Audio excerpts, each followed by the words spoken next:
Pemirsa, pengerjaan proyek pembangunan ruang kelas baru dan laboratorium di SD Negeri Blok 6 Kecamatan Gunung Meriah dikhawatirkan mengancam keselamatan siswa dan guru di sekolah itu. Wali murid berharap agar keselamatan para pelajar di sekolah tersebut dapat diperhatikan. Beginilah keadaan pengerjaan proyek pembangunan ruang kelas baru RKB dan laboratorium di SDN Blok 6 Baru, Kecamatan Gunung Meriah, Kabupaten Aceh Singkil. Pengerjaan proyek di lingkungan sekolah ini dikhawatirkan dapat mengancam keselamatan para siswa dan guru di sekolah itu. Pasalnya, kendati pembangunan itu tepat berada di depan kelas siswa, namun lokasi proyek itu tidak menggunakan penutup atau pagar. Akibatnya material seperti pasir, batu bata, hingga besi menumpuk di halaman sekolah yang juga digunakan siswa untuk bermain dan olahraga.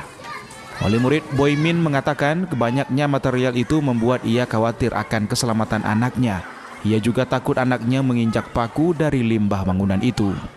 Ya, khawatir ya Pak, karena kan bangunan ini terlalu terbuka. Kita tengok kan nggak ada safety atau dinding.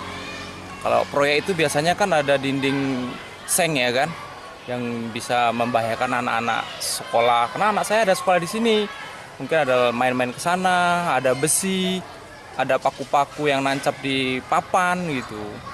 Harapan saya sih maunya ya disafetykan lah, ditutup dengan seng ya kan, yang rapi, dia anak-anak sekolah nggak ada liar ke sana main-mainnya gitu aja. Sementara sejumlah tumpukan semen juga tidak ditutup, sehingga dikhawatirkan mengganggu kesehatan siswa dan guru di sekolah itu.